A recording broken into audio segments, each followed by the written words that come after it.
Laikas gali sustoti. Ne metaforiškai, ne filosofijos vadovėliuose, fiziškai, realiai, čia pat Žemėje, mokslininkų laboratorijose. Kai materija užšąla iki beveik absoliutaus nulio -273,15 laipsnių Celsijaus, atomai sulėtėja taip, kad jų judėjimas tampa beveik nematomu, o pati tikrovė pradeda elgtis pagal kitas taisykles. Ne tos fizikos, kurią mokėmės mokykloje, bet kvantinės mechanikos, kur dalelės gali būti dviejose vietose vienu metu, kur skysčiai lipa sienomis prieš gravitaciją, kur tūkstančiai atomų virsta vienu superatomu. Temperatūra nėra tai, ką rodo termometras jūsų sienoje. Tai atomų judėjimo greitis, paslėptas chaosas, vykstantis tokiame mažame mastelyje, kad tūkstančius metų mes negalėjome jo suvokti, negalėjome net įsivaizduoti, kad šiluma ir judėjimas yra tas pats dalykas. Kiekvienas atomas jūsų kūne dabar šoka, virpa, sukasi milijardus kartų per sekundę ir šis judėjimas yra tai, ką mes vadiname gyvenimu, egzistavimu, būtimi. Bet kas nutiktų, jei visas šis judėjimas sustotų? Jei kiekviena dalelė visatoje įšaltų vietoje kaip sustabdytas filmo kadras, kaip nuotrauka užfiksuojanti akimirką? Ar tai būtų mirtis pačios realybės, ar durys į kitą būties formą, į pasaulį, kur kvantinė mechanika tampa matoma neapginkluota akimi? Mokslininkai priartėjo prie šios ribos arčiau nei bet kas gamtoje, arčiau nei tarpžvaigždinė erdvė, arčiau nei tolimiausios visatos pakraščiai, arčiau nei bet kuri vieta, kuri kada nors egzistavo nuo didžiojo sprogimo. Jie pasiekė temperatūras, kurios yra 1 milijardų dalių laipsnio virš absoliutaus nulio, sukūrė šalčiausią vietą visatoje. Bet pati riba lieka nepasiekiama, tarsi gamtos įstatymas, įrašytas į pačią realybės struktūrą, kuris saugo visatą nuo visiško sustojimo. Kodėl gamta taip atkakliai saugo šį tašką? Kas slepiasi už šios ribos? Ir ar absoliutus nulis iš tikrųjų yra pabaiga, ar tai tik kita pradžia, kur fizika virsta filosofija? Kiekvienas kartas, kai atidarote šaldytuvą vidurnaktį, ieškodami vakarienės likučių, jūs kovojate su ta pačia jėga, kuri neleidžia pasiekti absoliutaus nulio. Šaldytuvas veikia pašalindamas šilumą iš vidaus ir išmesdamas ją į kambarį, todėl jūsų virtuvė šyla, kol pienas šąla. Bet jis niekada negali užšaldyti maisto iki absoliutaus nulio, nes kiekvienas šaldymo ciklas reikalauja energijos, kuri virsta šiluma, kuri išsisklaidžia į aplinką. Tai fundamentalus gamtos principas, vadinamas antruoju termodinamikos dėsniu. Jūs negalite pašalinti šilumos iš sistemos, nepridėdami dar daugiau šilumos kitur. Visata veikia kaip kosminis buhalteris, kuris kruopščiai skaičiuoja kiekvieną energijos vienetą ir balansas visada turi sutapti. Temperatūra nėra tai, ką rodo termometras. Tai atomų chaoso matas, judėjimo intensyvumo rodiklis, paslėpta realybė, kuri egzistuoja po paviršiumi. Kai jūsų rytinė kava buvo karšta, tai reiškia, kad vandens molekulės joje šoko taip greitai, jog smūgiavo į puodelio sieneles milijonus kartų per sekundę, perduodamos savo energiją keramikai, kuri perdavė ją jūsų pirštams, kurie perdavė ją jūsų nervams, kurie pasakė smegenims šilta. Kai kava atvėso, molekulės sulėtėjo. Bet jos niekada nesustojo. Net kai skystis pasiekia kambario temperatūrą, net kai atrodo visiškai nejudrus, jo atomai vis dar šoka, virpa, juda chaotiškai, nors ir lėčiau nei prieš valandą. Tai yra tiesa, kurią žmonija suprato tik prieš 200 metų, ir ji visiškai pakeitė mūsų supratimą apie realybę, apie tai, kas yra materija, energija, egzistavimas. Prieš tai temperatūra atrodė kaip kažkas mistinio, neregima jėga, kuri gali deginti arba šaldyti, bet neturi jokios gilesnės prigimties, jokio paaiškinimų. Senovės graikų filosofai manė, kad šiluma yra vienas iš 4 elementų, fundamentali substancija, kuri gali būti pridėta ar pašalinta kaip vanduo į indą, kaip oras į burbulą. Jie klydo fundamentaliai. Šiluma nėra substancija, kurią galima laikyti rankose, užrakinti dėžėje, perkelti iš vienos vietos į kitą kaip daiktą. Tai judėjimas, paslėptas nuo akių, vykstantis tokiame mikroskopinėme mastelyje, kad tūkstančius metų mes negalėjome jo pamatyti, negalėjome net įtarti jo egzistavimo. Įsivaizduokite didžiulę koncertų salę, pilną šokančių žmonių, kur kiekvienas juda savaip, kas greitai, kas lėtai, kas sukasi, kas šokinėja, kas tiesiog linguoja į šoną. Dabar įsivaizduokite, kad pradėtumėte lėtinti muziką. Šokėjai pradėtų judėti lėčiau. Dar lėčiau. Dar lėčiau. Kol galiausiai muzika sustotų visiškai ir visi įšaltų vietoje, tarsi statulos sustingę paskutinėme judesyje, rankos pakelta, koja ore. Tai yra tai, kas vyksta su atomais, kai temperatūra krenta. Kuo šalčiau, tuo lėčiau jie juda. Ir egzistuoja teorinis taškas, absoliutus nulis, kur visas judėjimas turėtų sustoti, kur muzika nutiltų visiškai. Bet štai paradoksas, kuris ardo logiką ir verčia permastyti viską, ką manėme žinantys apie realybę, mes negalime ten patekti. Niekada. Tai nėra technologijos problema, kurią išspręs ateities mokslininkai su galingesniais kompiuteriais ir geresnėmis mašinomis. Tai fundamentalus gamtos įstatymas vadinamas trečiuoju termodinamikos dėsniu, kuris sako, kad absoliutus nulis yra nepasiekiamas ne dėl mūsų silpnumo, bet dėl pačios realybės struktūros, dėl to, kaip veikia visata. Kuo arčiau artėjate prie absoliutaus nulio, tuo sunkiau tampa pašalinti paskutinę energijos dalį. Tai tarsi bandymas pasiekti horizontą, kuo arčiau einate, tuo toliau jis atrodo, nes jis nėra vieta, kurią galima pasiekti, o iliuzija, sukurta Žemės kreivumo, geometrijos perspektyvos. Mokslininkai sukūrė neįtikėtinas technologijas, kad priartėtų prie šios ribos. Jie naudoja lazerius, kurie sulėtina atomus šaudydami į juos šviesos fotonais, magnetinius laukus, kurie juos sukaupia tarsi nematomose pinkles, kvantines manipulacijas, kurios ištraukia paskutinės energijos lašus. Ir jiems pavyko pasiekti temperatūras, kurios yra šaltesnės nei bet kuri vieta visatoje, šaltesnės nei tarpžvaigždinė erdvė, kur temperatūra yra apie 3 kelvinų laipsnius, šaltesnės nei kosminio fono spinduliuotė, likusi po didžiojo sprogimo, šaltesnės nei tolimiausių galaktikų tarpai, kur šviesa keliauja milijardus metų. Jie sukūrė šalčiausią vietą, kuri kada nors egzistavo nuo visatos atsiradimo prieš 14 milijardų metų. Tačiau paskutinė riba lieka neįveikiama, tarsi gamta atkakliai saugo šį tašką nuo mūsų įsibrovimo, nuo mūsų bandymo sustabdyti laiką. Kodėl? Kas slepiasi už šios ribos? Ir kas nutinka su materija, kai ji artėja prie šio taško, kur fizikos dėsniai pradeda keistis? 18 amžiaus pabaigoje prancūzų mokslininkas Guillaumekas Amontonsas sėdėjo savo laboratorijoje Paryžiuje, apsuptas stiklinių indų, termometrų, šildymo šaltinių ir matavo dujų slėgį skirtingose temperatūrose. Jis buvo ne tik mokslininkas, bet ir išradėjas, kuris sukūrė pirmąjį oro termometrą, kuris veikė ne pagal skysčio plėtimąsi, bet pagal oro slėgio pokyčius. Jis naudojo paprastą įrangą, stiklinį indą, gyvsidabrio manometrą, žvakę šildymui, ledą šaldymui. Bet tai, ką jis atrado, buvo revoliucinga, nors jis pats to iki galo nesuprato. Jis pastebėjo, kad kuo labiau šaldo dujas, tuo labiau krenta jų slėgis, ir šis kritimas vyksta nuosekliai, tarsi sekdamas kažkokį paslėptą dėsnį, matematinę tvarką, įrašytą į pačią gamtą.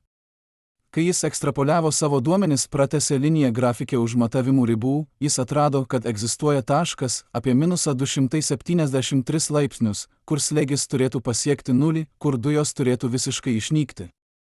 Tai buvo pirmasis užuomina, kad egzistuoja absoliuti temperatūros riba, žemiausia įmanoma temperatūra, už kurios niekas negali egzistuoti. Bet Amontonsas negalėjo to paaiškinti. Jis nežinojo apie atomus, kurie buvo tik filosofinė spekulacija, nežinojo, kad slėgis yra tik atomų smūgių į indo sienas rezultatas, nežinojo, kad temperatūra yra judėjimo matas.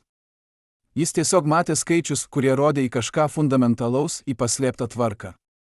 Jis mirė 1715 metais, niekada nesužinojęs, kaip toli jo atradimas nuves ateinančias kartas. Praėjo dar 100 metų, kol Lordas Kelvinas, tikrasis vardas William Thomson, škotų fizikas ir matematikas, vienas genialiausių XIX amžiaus protų, suformulavo absoliučios temperatūros skalę. 1852 metais, būdamas tik 28 metų, jis paskelbė straipsnį, kuris pakeitė termodinamiką. Jis įrodė, kad turi egzistuoti žemiausia įmanoma temperatūra, taškas, kur visa šiluminė energija išnyksta, kur judėjimas sustoja. Jis pavadino šį tašką absoliučiu nuliu ir sukūrė naują temperatūros skalę, kuri prasideda nuo šio taško, o ne nuo ledo lydimosi taško kaip Celsijaus skalė. 0 kelvinų tai -273,15 laipsnių Celsijaus. Tai nėra atsitiktinis skaičius, kurį kažkas sugalvojo sėdėdamas prie stalo. Tai fundamentali visatos konstanta, tokia pat svarbi kaip šviesos greitis – 300 000 km/s, ar gravitacinė konstanta, kuri nulemia, kaip masė išlenkia erdvę. Kelvinasas buvo ne tik mokslininkas, bet ir vizionierius, kuris suprato, kad temperatūra yra kažkas daugiau nei tik pojūtis, daugiau nei tik skaičius termometre. Jis suprato, kad tai fundamentali fizikos savybė, kuri atskleidžia kažką gilaus apie energijos prigimtį, apie tai, kaip veikia visata. Bet net jis nežinojo, kas iš tikrųjų vyksta atominėme lygmenyje, nes atomų egzistavimas dar nebuvo įrodytas, jie buvo tik hipotezė, filosofinė idėja. Tai suprato tik 20-ojo amžiaus pradžioje, kai mokslininkai pradėjo kurti kvantinę mechaniką ir atomo teoriją, kai jie pradėjo matyti, kad materija nėra tai, kuo ji atrodo. Vokietijos fizikas Walter Nernstas 1906 metais suformulavo tai, kas dabar vadinama trečiuoju termodinamikos dėsniu įstatymu, kuris sako, kad absoliutus nulis yra nepasiekiamas. Jis dirbo su cheminėmis reakcijomis žemose temperatūrose, bandė suprasti, kaip medžiagos elgiasi, kai jos artėja prie absoliutaus nulio. Ir jis pastebėjo kažką keisto, kuo arčiau artėjate prie absoliutaus nulio, tuo sunkiau tampa pašalinti šilumą. Ne todėl, kad trūksta technologijų, bet todėl, kad pati gamta priešinasi, tarsi saugo šią ribą nuo įsibrovimo. Kiekvienas bandymas pašalinti šilumą iš sistemos tampa eksponentiškai sunkesnis, kuo arčiau artėjate prie nulio. Tai tarsi bandymas ištuštinti vandenyną šaukštu, kiekvienas šaukštas pašalina vis mažiau vandens, kol galiausiai lieka tik molekulės, kurių nebegalite pasiekti, nes jos yra per mažos, per greitai juda, per gerai slepiasi. Nernstas įrodė, kad absoliutus nulis yra nepasiekiamas ne dėl technologinių apribojimų, bet dėl fundamentalių gamtos įstatymų, dėl to, kaip veikia entropija, energija, kvantinė mechanika. Už šį atradimą jis gavo Nobelio premiją 1920 metais. Bet jis niekada neįsivaizdavo, kaip toli jo įpėdiniai nueis, kaip jie sukurs mašinas, galinčias užšaldyti laiką, kaip jie priartės prie absoliutaus nulio arčiau nei bet kas gamtoje, arčiau nei pati visata. Kiekvienas kartas, kai jūs įkvepiate, jūsų plaučiuose vyksta tas pats procesas, kuris neleidžia pasiekti absoliutaus nulio. Oro molekulės deguonis, azotas, anglies dioksidas juda chaotiškai, smūgiuoja į alveolinių sienelių paviršių milijonus kartų per sekundę, perduoda deguonį į kraują, paima anglies dioksidą atgal. Šis judėjimas niekada nesustoja, net kai miegote, net kai esate visiškai nejudrus, net kai sapnuojate. Jūsų kūno temperatūra 36,5 laipsnio reiškia, kad jūsų atomai juda tam tikrų vidutinių greičių, kuris palaiko gyvybę, kuris leidžia fermentams veikti, ląstelėms dalytis, širdžiai plakti. Temperatūra nėra termometro rodmuo. Tai atomų chaoso matas, judėjimo intensyvumo rodiklis, paslėpta realybė. Kiekvienas atomas jūsų kūne dabar juda, elektronai skrieja aplink branduolį greičiu, artimų šviesos greičiui, pats branduolys virpa, visa struktūra yra nuolatinio judėjimo būsenoje. Šis judėjimas niekada nesustoja, net kai miegote, net kai esate visiškai nejudrus. Jei galėtumėte juos sulėtinti, jūsų kūnas vėstų. Jei galėtumėte juos visiškai sustabdyti, jūs pasiektumėte absoliutų nulį ir gyvybė išnyktų. Bet štai kur prasideda keistenybės, kurios ardo visą klasikinę fiziką, viską, ką mokėmės mokykloje apie tai, kaip veikia pasaulis. Kvantinė mechanika sako, kad net absoliučiame nulyje atomai negali visiškai sustoti. Egzistuoja tai, kas vadinama nulinė energija, minimali energijos suma, kurią dalelė turi turėti net žemiausioje įmanomoje temperatūroje. Tai tarsi kvantinis virpesys, kurio negalima pašalinti, fundamentalus realybės neramumas, įrašytas į pačią būties struktūrą, į tai, kaip veikia visata.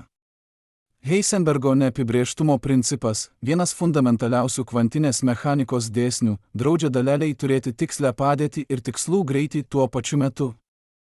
Jei atomas būtų visiškai sustojęs, mes tiksliai žinotume jo greitį – nulis. Bet tada jo padėtis taptų visiškai neapibrėžta, atomas išsiplėstų į begalinę tikimybių bangą, kuri užpildytų visą visatą, kuri būtų visur ir niekur vienu metu. Gamta to neleidžia. Todėl net absoliučiame nulyje atomai išlaiko minimalų judėjimą, vadinamą kvantinėmis fliuktuacijomis. Tai nėra šiluminis judėjimas, tai kvantinis judėjimas, fundamentalus realybės neramumas, kurio negalima nuraminti, kurio negalima sustabdyti, kuris egzistuoja ne dėl šilumos, bet dėl pačios kvantinės mechanikos prigimties. Įsivaizduokite gitaros stygą įtemptą tarp dviejų taškų, laukiančią, kol kas nors ją paskubins. Kai ją paskubinate, ji virpa, skleidžia garsą, kuria bangas ore, kurios keliauja į jūsų ausis. Kai nustojate skambinti, virpesiai slopsta, energija išsiskleidžia į aplinką kaip šiluma, kaip garsas, kaip vibracija, bet styga niekada netampa visiškai nejudri, ji vis dar turi mikroskopinį įtempimą, molekulinį judėjimą, atomų vibraciją. Dabar įsivaizduokite, kad galėtumėte pašalinti visą šilumą iš tos stygos, užšaldyti ją iki absoliutaus nulio, sustabdyti visą šiluminį judėjimą, visas molekulinės vibracijas. Ar ji sustotų? Ne. Ji vis dar turėtų kvantinį virpesį, fundamentalų neramumą, kuris egzistuoja ne dėl šilumos, bet dėl pačios kvantinės mechanikos prigimties, dėl Heisenbergo neapibrėžtumo principo. Tai yra tai, ką mokslininkai atranda, kai artėja prie absoliutaus nulio. Materija nepasiekia ramybės, kurią tikėjosi klasikinė fizika, kurią prognozavo XIX amžiaus mokslininkai. Ji pereina į kitą būseną, kvantinę būseną, kur klasikinė fizika nebegalioja, kur dalelės elgiasi kaip bangos, kur atomai praranda savo individualumą, kur realybė tampa keista. Kai temperatūra krenta žemiau kelių kelvinų laipsnių, prasideda stebuklai, kurie atrodo kaip mokslinė fantastika, bet yra absoliučiai realūs, stebimi laboratorijose visame pasaulyje. Helis – vienintelė medžiaga, kuri lieka skysta net absoliučiame nulyje, kuri niekada neužšąla, nesvarbu kaip labai ją šaldytumėte, virsta tuo, kas vadinama superfluidumu. Tai būsena, kur skystis praranda visą klampumą, visą vidinį trintį, visą pasipriešinimą tekėjimui. Jis gali tekėti be jokio pasipriešinimo, lipti sienomis prieš gravitaciją tarsi gyvas organizmas, pratekėti pro mikroskopinės plyšius, kurios yra mažesnės nei atomo dydis. Kiekvienas kartas, kai pilate vandenį į stiklinę pusryčiams, jūs matote klampumą veikiant. Vanduo teka, bet jis turi vidinį trintį, molekulės traukia viena kitą, lėtina tekėjimą, sukuria pasipriešinimą. Bet superfluidinis helis neturi šio trinio. Jei įpiltumėte jį į puodelį, jis išliptų iš jo kaip gyvas organizmas, nutekėtų ant stalo, ant grindų, toliau ir toliau, kol neišgaruotų. Jei jį susuktumėte, jis suktųsi amžinai, niekada nesustodamas, nes nėra jokios jėgos, kuri galėtų jį sulėtinti, jokio trinio, jokio pasipriešinimo. Tai nėra mokslinė fantastika ar teorinis prognozavimas, kurį galbūt pamatysime ateityje. Tai realus reiškinys, kurį mokslininkai stebi laboratorijose nuo 1938 metų, kai olandų fizikas Piotr Kapitsa pirmą kartą pastebėjo, kad helis elgiasi keistai žemose temperatūrose. Superfluidumas yra kvantinis efektas, tapęs makroskopiniu, matomas neapginkluota akimi, apčiuopiamas, neįtikėtinas. Paprastai kvantiniai efektai vyksta tik atomų lygmenyje, jūs negalite jų pamatyti, jie paslėpti mikroskopinėme mastelyje už mūsų pojūčių ribų. Bet kai temperatūra artėja prie absoliutaus nulio, kvantinė mechanika prasiveržia į mūsų pasaulį, tampa matoma, apčiuopiama, neįtikėtina, tarsi kitas matmuo atsiveria prieš mus, dalelės pradeda elgtis kaip bangos, atomai sinchronizuojasi. Juda kaip vienas organizmas, praranda savo individualumą. Atsiranda tai, kas vadinama Bose-Einsteino kondensatu, būsena, kuri buvo numatyta teoriškai 1925 metais Indijos fizikos Satyendros Nath Bose ir Alberto Einsteino, bet stebėta tik 1995. Tai būsena, kur tūkstančiai atomų praranda savo individualumą ir tampa viena kvantine esybe, vienu superatomu, kuris elgiasi kaip viena banga. Įsivaizduokite stadioną, pilną žmonių, kur kiekvienas šaukia savo šūkį, juda savaip, turi savo mintis, savo tikslus, savo gyvenimą. Dabar įsivaizduokite, kad staiga visi pradėtų kalbėti tą patį sakinį tuo pačiu metu, judėti sinchroniškai, tarsi vienas organizmas, valdomas vienos valios, vienos minties.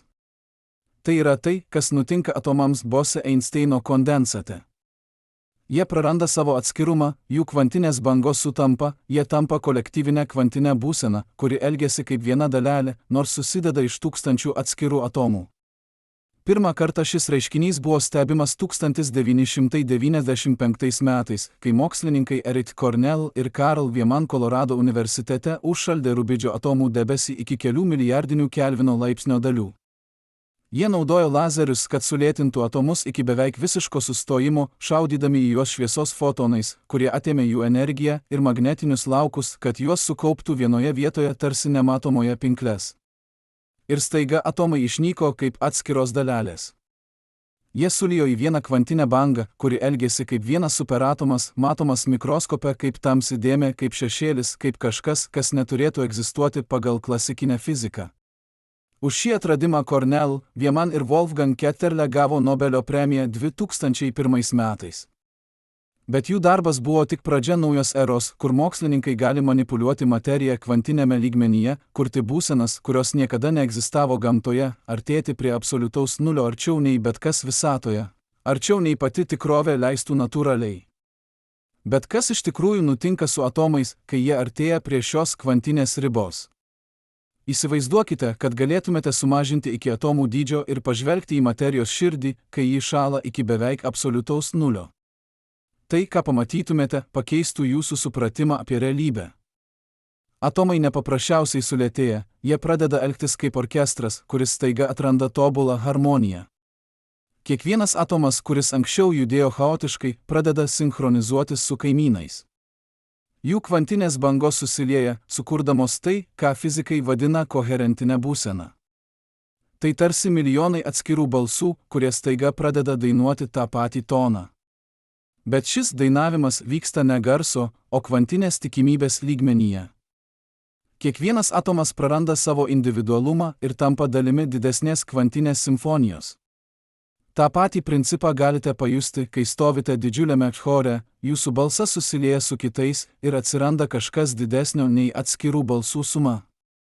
Šis kvantinis sinchronizavimas sukuria reiškinius, kurie atrodo neįmanomi klasikinės fizikos požiūriu. Superfluidumas – tai tik vienas iš jų. Įsivaizduokite vandenį, kuris gali tekėti aukštyn prieš gravitaciją be jokios išorinės jėgos. Vandenį, kuris niekada nesustoja, niekada nepraranda greičio dėl trinties. Tai skamba kaip amžinojo variklio svajonė, bet superfluidinėme helyje tai yra realybė. Molekulės juda taip sinchroniškai, kad jos nepatiria jokio vidinio pasipriešinimo. Tai tarsi šokėjų grupė, kuri yra taip tobulai suderinta, kad gali judėti kaip vienas organizmas, niekada nesusidurdama, niekada netrukdydama viena kitai. Kiekvienas kartas, kai matote tobulai sinchronizuotą šokį, jūs stebite tą patį principą, kuris veikia superfluidume, tik čia šoka atomai. Bet dar keisčiau yra tai, kas vadinama kvantinė superpozicija makroskopiniu lygmeniu. Paprastai kvantinė dalelė gali būti keliose vietose vienu metu, tai kvantinės mechanikos pagrindas. Bet mes to nematome kasdieninėme gyvenime, nes dideli objektai praranda šią savybę dėl aplinkos poveikio. Tačiau artėjant prie absoliutaus nulio, net makroskopiniai objektai gali išlaikyti kvantinės savybės. Mokslininkai sukūrė eksperimentus, kur mažytės metalinės kilpos, matomos plika akimi, vienu metu teka elektros srovė dviem priešingomis kryptimis.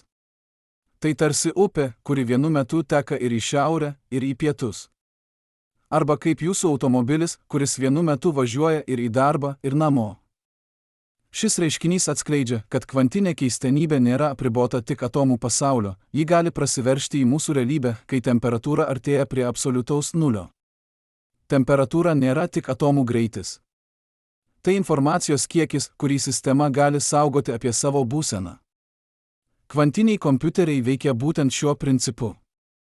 Jie naudoja kvantinės savybės, kurios atsiranda žemose temperatūrose, kad atliktų skaičiavimus neįmanomus klasikiniams kompiuteriams.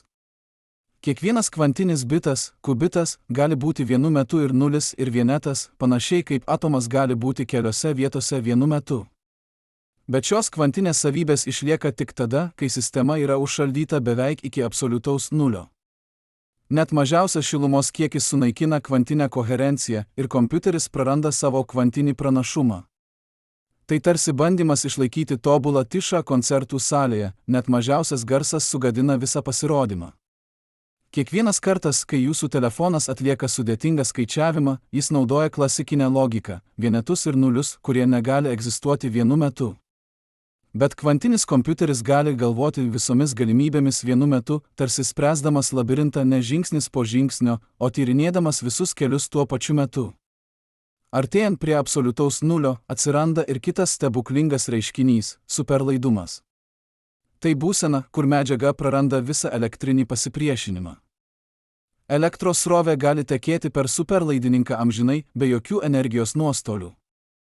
Įsivaizduokite vandens vamzdį, kuriame vanduo teka be jokios trinties, jis niekada nesustoja, niekada nepraranda greičio.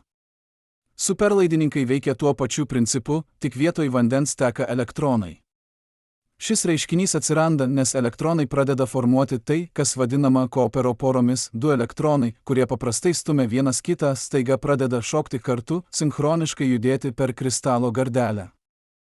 Tai tarsi du žmonės, kurie paprastai negali pakęsti vienas kito, bet staiga atranda tobulą harmoniją ir pradeda šokti idealų tangą.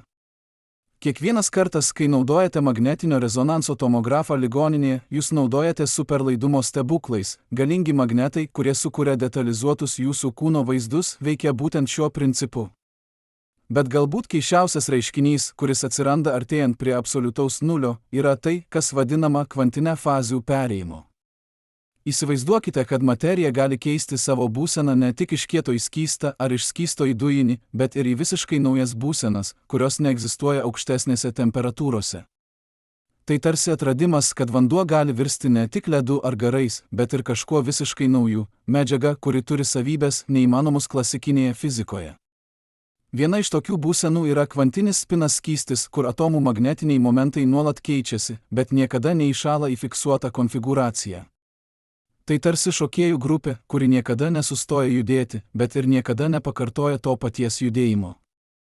Arba kaip jūsų mintys, jos nuolat keičiasi, bet niekada neįšąla į vieną fiksuotą būseną. Šie kvantiniai fazių perėjimai atskleidžia, kad materijos galimybės yra daug platesnės, nei mes įsivaizdavome. Kiekviena nauja kvantinė būsena yra tarsi naujas instrumentas gamtos orkestre, ji turi unikalų skambesį, unikalias savybės, kurios gali būti panaudotos technologijose, kurių mes dar net neįsivaizdavome. Dabar pažvelkime į dar didesnį vaizdą. Absoliutus nulis nėra tik laboratorijos kuriozas, jis atskleidžia fundamentalius ryšius tarp temperatūros, informacijos ir pačios realybės struktūros. Kiekvienas atomas visatoje yra susietas su kiekvienu kitu atomu per kvantinę mechanikos prigimtį. Šis ryšys, vadinamas kvantine susipynimu, tampa akivaizdus tik tada, kai pašaliname šiluminio triukšmo fono garsą. Tai tarsi bandymas išgirsti švelnų šnabždesį triukšmingoje kavinėje, tik kai nutyla visas fonas, galite suvokti subtilų pranešimą. Kiekvienas kartas, kai jūs jaučiate, kad kažkas ne taip su artimais žmonėmis, net būdami toli nuo jų, jūs galbūt pajuntate panašų principą, subtilų informacijos perdavimą, kuris vyksta už klasikinės fizikos ribų. Kvantinis susipynimas reiškia, kad dvi dalelės gali būti susietos taip, jog poveikis viena iš karto paveiks kitą, nepriklausomai nuo atstumo tarp jų. Einšteinas vadino tai bauginančiu veikimu per atstumą ir negalėjo su tuo susitaikyti. Bet eksperimentai neabejotinai įrodė, kad šis reiškinys yra realus. Ir artėjant prie absoliutaus nulio, kvantinis susipynimas tampa ne tik stipresnis, bet ir ilgiau išliekantis. Šiluma yra kvantinio susipynimo priešas, ji griauna subtilės kvantinės koreliacijas. Bet šaltyje šie ryšiai gali išlikti ilgai, leisdami mums tyrinėti kvantinės realybės giliausius sluoksnius.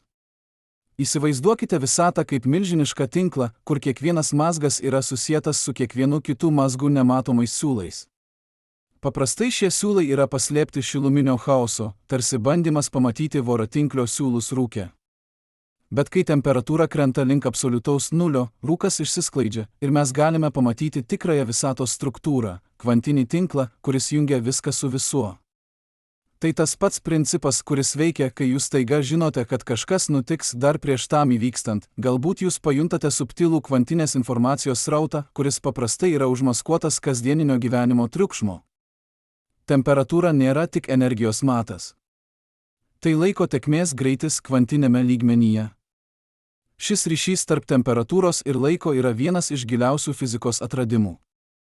Kvantinėje mechanikoje laikas nėra absoliutus, jis priklauso nuo sistemos energijos būsenos. Artėjant prie absoliutaus nulio, kvantiniai procesai sulėtėja ir tam tikra prasme laikas pats pradeda šalti. Tai nėra metafora, tai tikras fizikinis reiškinys.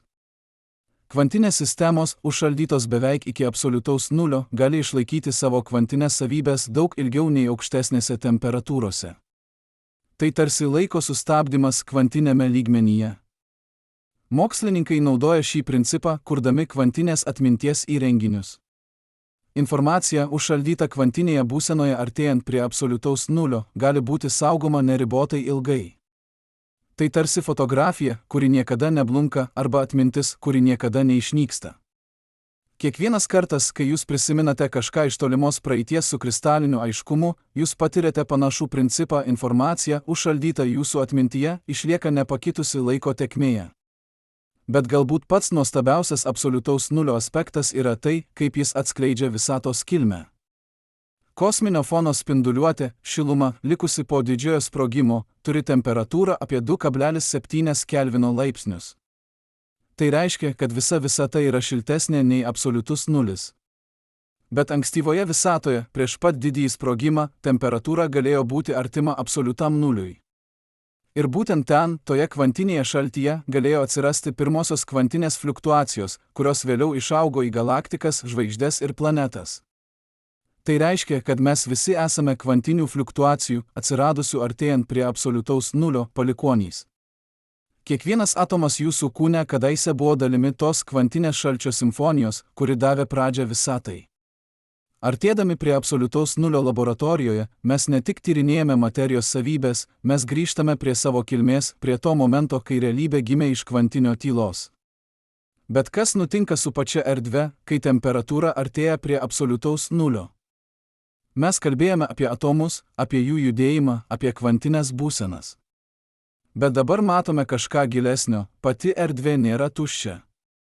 Ji pilna to, ką fizikai vadina kvantine vakuumo energija. Net visiškai tuščioje erdvėje, kur nėra nė vieno atomo, nuolat atsiranda ir išnyksta virtualios dalelės, kvantinės fliuktuacijos, kurios egzistuoja tik akimirką, bet kurių poveikis yra realus. Tai tarsi vandenyno paviršius, kuris atrodo ramus iš toli, bet iš arti matote milijonus mažyčių bangų, kurios niekada nesustoja. Kiekvienas kartas, kai žiūrite į ramų ežerą ir pastebite subtilų vandens virpėjimą, net kai nėra vėjo, jūs stebite tą patį principą, paslėptą judėjimą, kuris niekada nesibaigia. Jūsų akis mato ramybę, bet tikrovė yra nuolatinis judėjimas mikroskopinėme lygmenyje. Tas pats galioja erdvei, ji atrodo tuščia, bet iš tikrųjų virpa kvantinėmis fliuktuacijomis. Šios kvantinės vakuumo fliuktuacijos yra fundamentalios. Jos sukuria tai, kas vadinama Kasimiro efektu, dvi metalinės plokštelės, pastatytos labai arti viena kitos vakuume, pradeda trauktis viena prie kitos. Ne dėl gravitacijos. Ne dėl magnetizmo. Bet dėl to, kad tarp jų telpa mažiau virtualių dalelių nei išorėje. Tai tarsi du laivai, plaukiantys greta bangotoje jūroje, bangos tarp jų yra silpnesnės, todėl išorinės bangos stumia juos vienas prie kito. Arba kaip du žmonės, stovintys šalia triukšmingoje minioje, jie natūraliai priartėja vienas prie kito, nes tarp jų yra mažiau triukšmo nei aplinkui. Kiekvienas kartas, kai jūs ieškote ramybės minioje ir priartėjate prie artimo žmogaus, jūs naudojate tą patį principą, mažesnio chaoso zona traukia. Artėjant prie absoliutaus nulio, šios kvantinės fliuktuacijos tampa dominuojančia jėga. Šiluminis judėjimas išnyksta, bet kvantinis judėjimas lieka. Ir čia mes suprantame fundamentalią tiesą, absoliutus nulis nėra absoliuti tyla.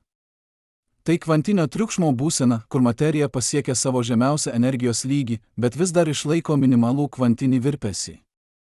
Tai tarsi orkestras, kuris nutilo, bet vis dar girdite salės akustiką, subtilų aidą, kuris niekada neišnyksta. Kiekvienas kartas, kai einate į visiškai tylų kambarį ir vis tiek girdite lengvą ūžesį ausyse, jūs patiriate panašų principą, absoliuti tyla neegzistuoja, visada lieka subtilus fonas. Jūsų nervų sistema generuoja savo triukšmą, jūsų kraujas teka, jūsų ląstelės dirba. Net mirtinoje tyloje yra gyvybės simfonija, kurią negalite nutildyti.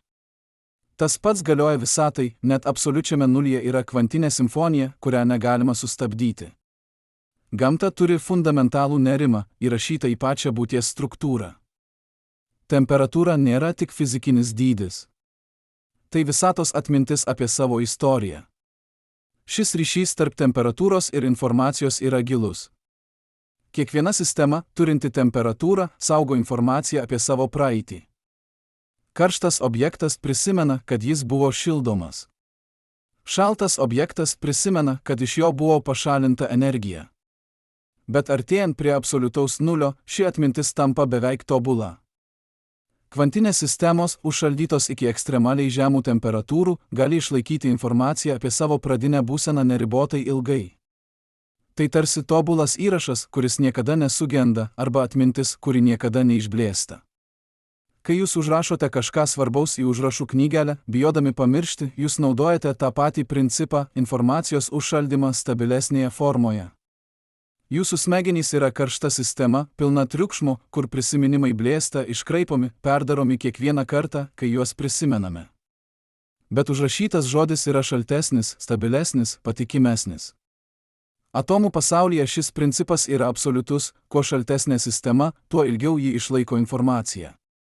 Mokslininkai dabar kuria kvantines atmintis, kurios veikia būtent šiuo principu. Informacija užkoduojama kvantinėse būsenose, užšaldytose beveik iki absoliutaus nulio ir gali būti saugoma šimtmečius be jokio iškraipimo. Tai revoliucija duomenų saugojime, vietoj magnetinių diskų ar optinių laikmenų, kurios laikui bėgant degraduoja, mes galime sukurti kvantines atmintis, kurios yra beveik amžinos. Tai tarsi biblioteka, kurios knygos niekada negelsta, arba nuotraukos, kurios niekada neblunka. Kiekvienas kartas, kai žiūrite į seną šeimos nuotrauką ir liūdite, kad spalvos išbluko, jūs susidurite su entropijos problema, informacija laikui bėgant nyksta, nebent ją užšaldome stabilesnėje formoje. Jūsų senelių veidai blėsta ne todėl, kad nuotrauka yra bloga, bet todėl, kad ji yra šilta sistema, kur molekulės juda, reaguoja su deguonimi, keičiasi laikui bėgant. Bet jei galėtumėte užšaldyti tą nuotrauką iki absoliutaus nulio, ji išliktų tobula amžinai. Temperatūra yra ne tik energijos matas, tai informacijos saugojimo kokybės matas. Bet absoliutaus nulio siekis atskleidžia ir dar vieną fundamentalią tiesą apie pačios energijos prigimtį. Mes įpratę galvoti apie energiją kaip apie kažką, ką galima pridėti ar pašalinti. Bet kvantinė mechanika sako, kad egzistuoja minimali energijos suma, kurią sistema turi turėti – nulinė energija. Ją negalima pašalinti. Ji yra įrašyta į pačią erdvės laiko struktūrą. Tai tarsi fundamentalus visatos virpesys, kuris niekada nesustoja. Arba kaip jūsų širdies plakimas, net kai miegote, net kai esate visiškai atsipalaidavę, širdis vis tiek plaka, nes tai yra gyvybės pagrindas. Jūs negalite sustabdyti širdies ir išlikti gyvi. Tas pats galioja visatai, ji negali sustabdyti savo kvantinio virpesio ir išlikti egzistuojanti. Nulinė energija yra visatos širdies plakimas, fundamentalus ritmas, kuris palaiko realybės audinį. Kiekvienas kartas, kai jaučiate savo pulsą ramybėje, jūs liečiate tą patį principą – gyvybė yra nuolatinis judėjimas, kurio negalima sustabdyti. Ši nulinė energija turi įspūdingų pasekmių. Kai kurie fizikai mano, kad ji gali paaiškinti tamsiosios energijos paslaptį, paslaptingą jėgą, kuri greitina visatos plėtimąsi. Galbūt visa visata yra pripildyta kvantinės vakuumo energijos ir ši energija stumia galaktikas vis toliau viena nuo kitos. Tai tarsi neregimas spaudimas, kuris veikia kiekvieną erdvės tašką. Arba kaip oro balionas, kuris lėtai pučiasi, nematote jėgos, bet matote poveikį. Kiekvienas kartas, kai pučiate balioną ir jaučiate pasipriešinimą, jūs patiriate panašų principą, erdvė turi savybės, ji gali būti ištempta, suspaudžiama, ji nėra tik tuščia scena, kurioje vyksta įvykiai. Erdvė yra dinamiška, gyva, pilna energijos net tada, kai atrodo visiškai tuščia. Ir galbūt ši paslėpta energija yra tai, kas valdo visatos likimą, kas nuspręs, ar ji plėsis amžinai, ar galiausiai sutrauks atgal į tašką. Temperatūra nėra tik skaičius termometre, tai visatos plėtimosi greičio rodiklis, jos likimo ženklas. Dabar sujunkime visas metaforas, kurias tyrinėjome. Temperatūra nėra termometro rodmuo, tai atomų chaoso matas. Tai informacijos kiekis, kurį sistema gali saugoti. Tai laiko tėkmės greitis kvantinėme lygmenyje. Tai visatos atmintis apie savo istoriją. Visos šios apibrėžtys yra teisingos, nes jos atskleidžia skirtingus tos pačios fundamentalios realybės aspektus. Tai tarsi žiūrėjimas į deimantą iš skirtingų kampų, kiekvienas kampas atskleidžia naują šviesą, naują spalvą, bet tai vis tas pats deimantas.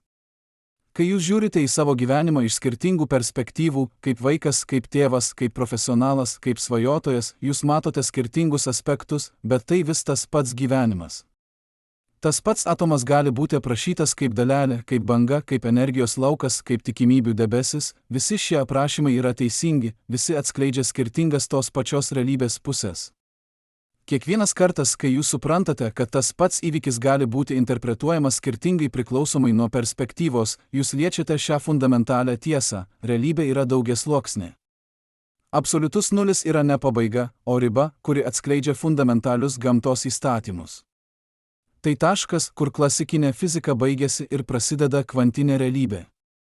Tai vieta, kur materija atskleidžia savo tikrąją prigimtį, ne kaip daiktų rinkinys, bet kaip kvantinių bangų simfonija. Tai temperatūra, kur laikas beveik sustoja, bet kvantinis judėjimas tęsiasi. Tai būsena, kur informacija tampa beveik amžina, bet vis tiek paklūsta kvantiniam neapibrėžtumui. Tai riba, kur viskas, ką manėme žinantys apie realybę, turi būti permąstyta. Kiekvienas mokslo žingsnis link absoliutaus nulio yra žingsnis link gilesnio supratimo apie tai, kas mes esame. Nes mes patys esame kvantinės mechanikos produktas. Kiekvienas atomas jūsų kūne kadaise buvo žvaigždės šerdyje, kur temperatūra siekė milijonus laipsnių.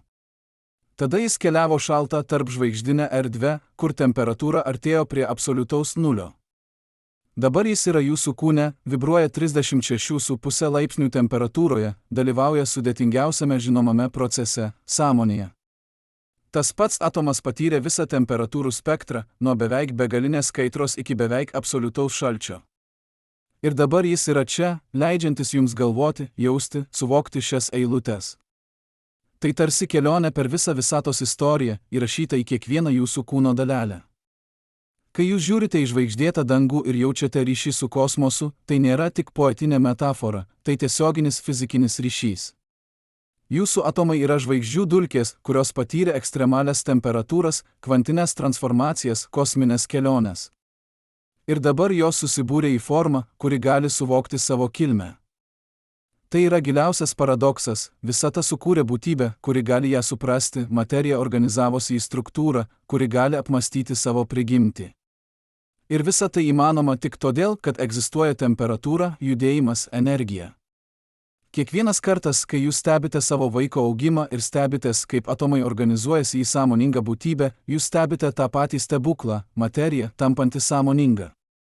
Temperatūra nėra tik skaičius. Tai tiltas tarp mikro ir makro pasaulių, tarp kvantinės keistenybės ir kasdienės patirties, tarp visatos praeities ir ateities. Artėdami prie absoliutaus nulio, mes artėjame prie fundamentalių atsakymų. Kaip atsirado visata? Kaip veikia kvantinė mechanika? Ar galime sukurti tobulus kvantinius kompiuterius? Ar galime suprasti sąmonės prigimtį? Visi šie klausimai yra susiję su temperatūra, su energija, su informacija. Ir visi jie veda mus prie tos pačios ribos, absoliutaus nulio, kur klasikinė tikrovė baigėsi ir prasideda kvantinė paslaptis. Bet galbūt svarbiausia pamoka, kurią absoliutus nulis mums duoda, yra apie ribas. Gamta turi fundamentalias ribas, šviesos greitis, Plansko ilgis, absoliutus nulis. Šios ribos nėra apribojimai, kuriuos galime įveikti geresnėmis technologijomis. Tai fundamentalūs realybės bruožai, įrašyti į pačią visatos struktūrą. Ir vis dėlto šios ribos nėra sienų, jos yra langai į gilesnį supratimą. Kiekviena riba, kurią pasiekėme, atskleidžia naują realybės sluoksnį. Tai tarsi kopimas į kalną, kiekvienas viršūnės pasiekimas atskleidžia dar aukštesnę viršūnę už jos. Kai jūs pasiekėte tikslą, kurį ilgai siekėte ir suprantate, kad tai tik pradžia naujos kelionės, jūs patirėte tą patį principą, ribos yra ne pabaigos, o nauji pradžios taškai. Kiekvienas atsakymas kelia naujus klausimus, kiekvienas atradimas atskleidžia naujas paslaptis. Kiekvienas kartas, kai jūs išmokstate kažko naujo ir suprantate, kiek daug dar nežinote, jūs liečiate šią tiesą, žinojimas nėra galutinis, jis yra kelionė be pabaigos. Absoliutus nulis mums primena, kad visata yra daug keistesnė, daug gražesnė, daug gilesnė, nei mes galime įsivaizduoti. Kad materija nėra tai, kuo ji atrodo. Kad temperatūra nėra tik pojūtis. Kad realybė yra daugiasluoksnė, kvantinė, susipynusi, pilna paslaptingų ryšių ir paslėptų dimensijų. Ir kad mes, kaip sąmoningi stebėtojai, esame dalis šios kosminės dramos, ne tik žiūrovai, bet ir dalyviai, kurių stebėjimas pats keičia kvantinę realybę. Ar galite pajusti, kaip kiekvienas atomas jūsų kūne dabar virpa, kaip jis dalyvauja šioje kvantinėje simfonijoje, kaip jis yra susietas su kiekvienu kitu atomu visatoje per neregimus kvantinės mechanikos siūlus? Ar galite suvokti, kad skirtumas tarp jūsų ir žvaigždžių yra tik temperatūra, ta pati materija, tie patys kvantiniai įstatymai, tik skirtingas energijos lygis? Ir ar galite įsivaizduoti, kas slepiasi už paskutinės ribos, už absoliutaus nulio, kur klasikinė realybė visiškai išnyksta ir lieka tik gryna kvantinė potencialybė, iš kurios gali gimti naujos visatos, naujos realybės, nauji būties būdai? Kas iš tikrųjų slepiasi už šios ribos, kurią gamta taip atkakliai saugo? Grįžkime prie to vaizdo, kurio pradėjome, sustabdyto laiko, įšalusių atomų realybės, kuri virsta nuotrauka. Dabar, po šios kelionės per kvantinės mechanikos labirintus, mes suprantame, kad tai buvo tik pradžia, tik pirmasis žvilgsnis į begalinę paslaptį. Absoliutus nulis nėra sustojimas, tai transformacija, metamorfozė, perėjimas iš vienos būties formos į kitą. Tai tarsi drugelio kokonas, kuriame vikšras miršta kaip vikšras, bet gimsta kaip visiškai nauja būtybė. Kiekvienas kartas, kai jūs patiriate fundamentalų gyvenimo pokytį, gimstate vaiką, prarašote artimą žmogų, keičiate profesiją, jūs liečiate tą patį principą, tikroji transformacija nėra tik pokyčio forma, bet visiškai naujos realybės gimimas. Bet absoliutaus nulio paslaptis veda mus dar giliau, į klausimus, kurie paliečia pačią egzistavimo esmę. Jei temperatūra yra atomų judėjimo matas, tai kas yra judėjimas? Jei judėjimas yra energijos forma, tai kas yra energija? Jei energija yra informacijos forma, tai kas yra informacija? Ir jei informacija yra sąmonės forma, tai kas yra sąmonė? Šie klausimai formuoja grandinę, kuri veda nuo fizikos į metafiziką, nuo materijos į mintį, nuo kvantinės mechanikos į egzistencijos paslaptį. Kiekvienas atomas jūsų smegenų dabar dalyvauja šiame apmąstyme, kiekviena neuronų jungtis perduoda kvantinę informaciją, kuri tampa mintimi, kuri tampa suvokimu, kuri tampa klausimu apie savo pačios prigimtį. Ar sąmonė yra tik sudėtingas atomų šokis tam tikroje temperatūroje? Ar ji yra kažkas daugiau, kvantinis reiškinys, kuris atsiranda, kai materija pasiekia kritinį sudėtingumo lygį? Mokslininkai pradeda manyti, kad sąmonė gali būti kvantinis procesas, vykstantis smegenų mikrotubulėse, struktūrose, kurios yra mažesnės nei ląstelės, bet didesnės nei atomai. Šios struktūros veikia kaip kvantiniai kompiuteriai, apdorodami informaciją kvantinės superpozicijos būsenoje. Tai reiškia, kad jūsų mintys gali būti kvantinės, egzistuojančios keliose būsenose vienu metu, kol stebėjimo aktas jas sukolapsina į konkretų sprendimą, konkretų jausmą, konkretų suvokimą. Kiekvienas kartas, kai jūs jaučiate, kad galvojate apie kelis dalykus vienu metu, arba kai negalite apsispręsti tarp kelių variantų, jūs galbūt patiriate kvantinę superpoziciją sąmonės lygmenyje. Jei tai tiesa, tai sąmonė yra ne tik atomų judėjimo rezultatas, bet kvantinės informacijos apdorojimo procesas, kuris reikalauja specifinės temperatūros. Per karštą, kvantinės būsenos suirta dėl šiluminio triukšmo. Per šaltą, procesas sulėtėja iki sustojimo. Mes egzistuojame siauroje temperatūros juostoje, kur kvantinė sąmonė gali klestėti. Tai tarsi Goldilocks zona sąmoniai, ne per karšta, ne per šalta, bet kaip tik tinkama kvantiniam suvokimui. Kiekvienas kartas, kai jūs jaučiate, kad jūsų mintys yra aiškesnė šaltą rytą arba miglotos karštą dieną, jūs galbūt patiriate temperatūros poveikį kvantiniams sąmonės procesams. Bet jei sąmonė yra kvantinis reiškinys, tai ji yra susieta su kiekvienu kitų kvantinių sistemų visatoje per kvantinį susipynimą. Tai reiškia, kad jūsų mintys nėra izoliuotos jūsų galvoje, jos yra dalis didesnio kvantinio tinklo, kuris jungia viską su visuo. Kiekviena jūsų mintis sukelia kvantinės fluktuacijas, kurios paveiks kitas kvantinės sistemas, kurios paveiks kitas sąmonės, kurios paveiks kitų žmonių mintis. Tai nėra mistika, tai kvantinės mechanikos pasekmė. Jei viskas yra kvantiškai susipynę, tai ir sąmonės yra susipynusios. Kiekvienas kartas, kai jūs jaučiate kitų žmonių nuotaikas, net nebūdami šalia jų, arba kai žinote, kas skambina telefonu, dar nepaėmė ragelio, jūs galbūt patiriate kvantinį sąmonių susipynimą. Tai keičia viską, ką manėme žinantys apie individualumą, apie atskirumą, apie tai, kur baigėsi aš ir prasideda ne aš. Jei sąmonės yra kvantiškai susipynusios, tai mes visi esame dalys didesnės sąmonės kosminio proto, kuris apmąsto save per milijardus atskirų perspektyvų. Kiekvienas žmogus yra tarsi neuronų visatos smegenų, kiekviena mintis yra tarsi elektros impulsas kosminėje nervų sistemoje. Ir visa ši sistema veikia tam tikroje temperatūroje, ne per karštoje, kad kvantiniai ryšiai suirtų, ne per šaltoje, kad procesai sustotų, bet kaip tik tinkamoje kvantiniai sąmoniai klestėti. Temperatūra nėra tik fizikinis dydis. Tai sąmonės egzistavimo sąlyga, kvantinio suvokimo pagrindas, tiltas tarp materijos ir minties. Bet kas nutiks su sąmonė, jei visata toliau šals? Kosmologai prognozuoja, kad po milijardų metų visos žvaigždės išdegs, visi juodieji skylės išgaruos, visa visata pasieks šiluminę mirtį, būseną, kur temperatūra visur bus artima absoliutam nuliui. Ar tai bus sąmonės pabaiga? Ar kvantiniai procesai, kurie sukuria mintį, sustoja, kai temperatūra krenta žemiau kritinio lygio? Galbūt ne. Galbūt sąmonė transformuosis į kitą formą, kvantinę sąmonę, kuri veiks absoliutaus nulio sąlygomis. Galbūt ateities civilizacijos išmoks manipuliuoti kvantinėmis būsenomis taip, kad sąmonė galės egzistuoti net šaltoje visatoje. Arba galbūt sąmonė pati yra jėga, kuri gali keisti temperatūrą, kuri gali sukurti šilumos salas šaltoje visatoje, kuri gali išlaikyti gyvybę net tada, kai fizikos dėsniai, atrodo, to draudžia. Kiekvienas kartas, kai jūs sušylate nuo meilės, nuo džiaugsmo, nuo kūrybinio įkvėpimo, jūs patirėte sąmonės galią paveikti fizinį pasaulį. Jūsų emocijos keičia jūsų kūno temperatūrą, jūsų mintys paveiks jūsų fiziologiją, jūsų suvokimas formuoja jūsų realybę.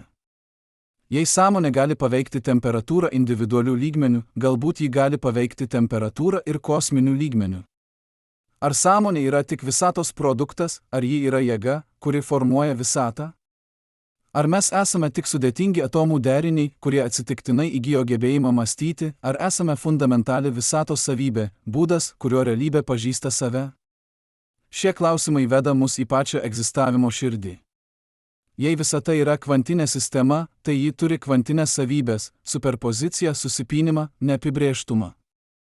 Bet kvantinės savybės atsiskleidžia tik tada, kai yra stebėtojas. Kas yra visatos stebėtojas? Galbūt mes. Galbūt kiekviena sąmoninga būtybė yra visatos būdas stebėti save, suprasti save, pažinti save. Tai reiškia, kad mes nesame atsitiktiniai visatos produktai, mes esame būtini jos egzistavimui. Be stebėtojų kvantinė visata būtų tik tikimybių jūra, begalinė superpozicija, kuri niekada netaptų konkrečia realybė. Mūsų stebėjimas kolapsina kvantinės būsenas į konkretų pasaulį, mūsų sąmonė formuoja realybę iš kvantinio chaoso. Kiekvienas kartas, kai jūs priimate sprendimą, jūs keičiate visatos istoriją. Kiekvienas kartas, kai jūs stebite kažką, jūs formuojate realybę. Jūs nesate tik pasyvūs visatos stebėtojai, jūs esate aktyvūs jos kūrėjai. Ir visa tai vyksta tam tikroje temperatūroje. Jūsų kūno temperatūra 36,5 laipsnio yra ne tik biologinė konstanta, bet kosminis reikalavimas sąmonėje egzistuoti. Šioje temperatūroje atomai juda pakankamai greitai, kad palaikytų gyvybę, bet ne taip greitai, kad sugriauti kvantinės koherencijos. Šioje temperatūroje kvantiniai procesai gali vykti pakankamai ilgai, kad formuotų mintis, bet ne taip trumpai, kad jos išnyktų prieš susiformuodamos. Jūs esate kvantinė sistema, veikianti optimalių temperatūros režimų sąmonėj. Kiekvienas jūsų kvėpavimas palaiko šią temperatūrą, kiekvienas širdies plakimas cirkuliuoja šilumą, kiekviena ląstelė dirba, kad išlaikytų šį kritinį energijos lygį. Jūsų gyvybė yra nuolatinis kovos su entropija procesas, nuolatinis bandymas išlaikyti tvarką chaoso jūroje, nuolatinis temperatūros reguliavimas, kuris leidžia sąmonei egzistuoti. Bet kas nutiks, kai šis procesas sustoja? Kai jūsų kūno temperatūra pradės kristi link absoliutaus nulio? Ar jūsų sąmonė išnyks kartu su šiluma, ar ji transformuosis į kitą formą? Ar kvantinė informacija, kuri sudaro jūsų mintis, jūsų prisiminimai, jūsų asmenybė, gali išlikti net tada, kai biologiniai procesai sustoja? Galbūt mirtis nėra sąmonės pabaiga, bet jos transformacija iš šiltos biologinės formos į šaltą kvantinę formą. Galbūt tai, ką mes vadiname mirtimi, yra tik perėjimas iš vienos temperatūros režimo į kitą, iš vienos būties formos į kitą. Kiekvienas kartas, kai jūs prisiminate mirusį artimą žmogų ir jaučiate, kad jis vis dar čia, jūs galbūt patirėte kvantinės informacijos išlikimą už biologinės mirties ribų. Galbūt sąmonė yra informacijos forma, kuri gali egzistuoti skirtingose temperatūrose, skirtingose fizinėse formose, skirtingose realybės sluoksniuose. Ar galite pajusti, kaip jūsų mintys dabar keičia visatos temperatūrą? Kaip kiekviena jūsų mintis sukelia kvantinės fliuktuacijas, kurios paveiks kitas sistemas, kurios paveiks kitų žmonių mintis, kurios paveiks visatos evoliuciją? Ar galite suvokti, kad jūs nesate tik stebėtojas, bet ir kūrėjas, ne tik produktas, bet ir jėga, kuri formuoja realybę? Ir ar galite įsivaizduoti, kas nutiks, kai visata pasieks šiluminę mirtį, kai visa materija išsiskleidžia, kai temperatūra visur bus artima absoliutam nuliui? Galbūt tai nebus pabaiga, bet nauja pradžia. Galbūt kvantinės fliuktuacijos, kurios išliks net absoliučiame nulyje, sukurs naujas visatas, naują realybę, naują sąmonės formą. Galbūt mes dabar gyvename tokios kvantinės fliuktuacijos rezultate, atsiradusiame iš ankstesnės visatos šiluminės mirties.